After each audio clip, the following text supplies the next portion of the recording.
The border between history and prehistory winds along these New Guinea mountains.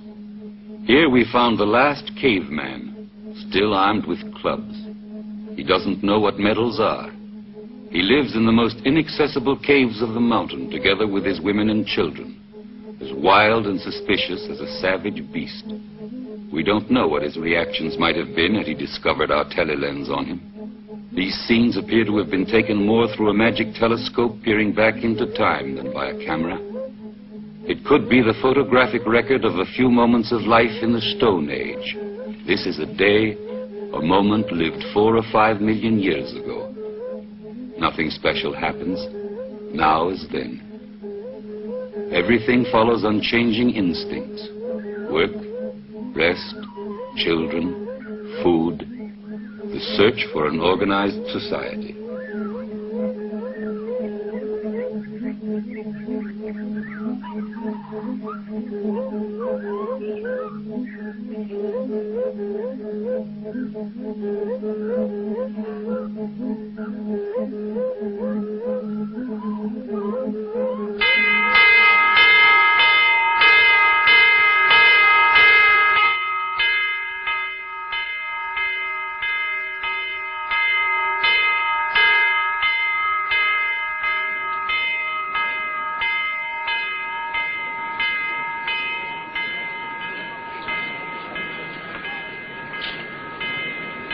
"50 miles to the north, a Catholic mission is the last outpost of civilization.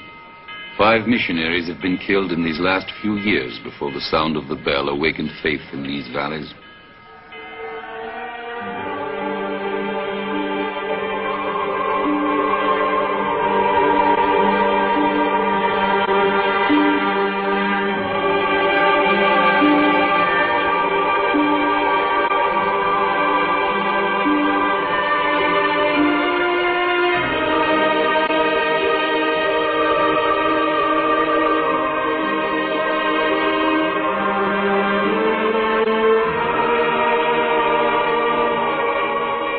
Here, after hundreds of dark centuries, men discover for the first time in their lives that they have a doubt, a question to which they cannot find an answer. A vague and unknown anguish, which is not hunger, nor thirst, nor physical pain, but aches like a wound just the same. It is the anguish which accompanies man from the beginning to the end of the world.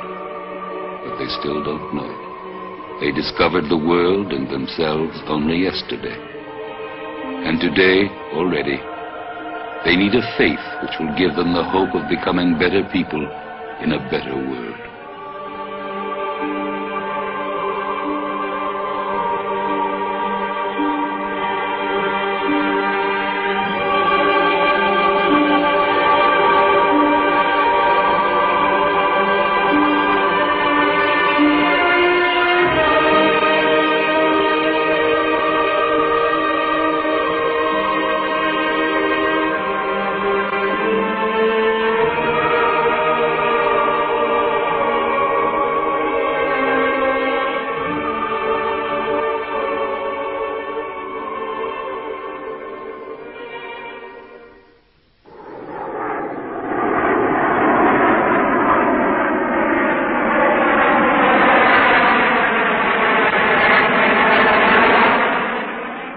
But one day the Aborigine descends from the inland mountains, and as he gets closer to the coast, he jumps hundreds of centuries in only a few days.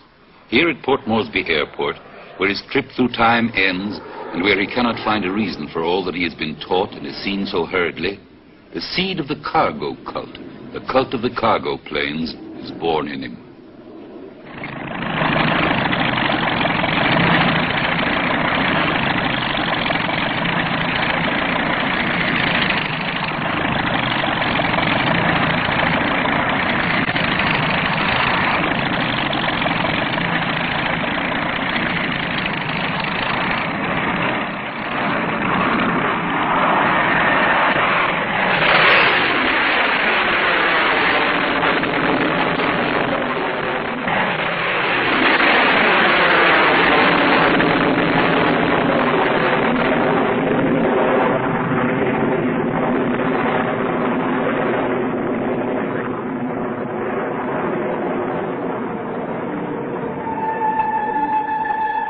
Along this great ocean route, 10 cargo planes connect Hong Kong with Australia. They land each day at Port Moresby, and the cargo cult has its temples almost everywhere nearby. This is one. Its altar is standing 9,000 feet above sea level. The dummy plane is at the edge of the landing strip. At the other end, the control tower. The natives of the Rozo and Mikeo tribes are waiting for some plane to land on their strip, attracted by the bamboo motto. They believe that planes come from paradise. Their ancestors sent them. But the white man, a crafty pirate, manages to get his hands on them by attracting them into the big trap of Port Moresby.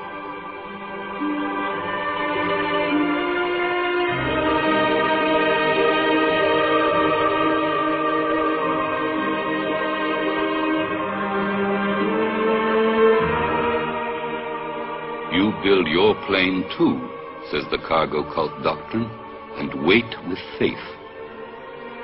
Sooner or later, your ancestors will discover the white man's trap and will guide the planes on your landing strip. Then you will be rich and happy.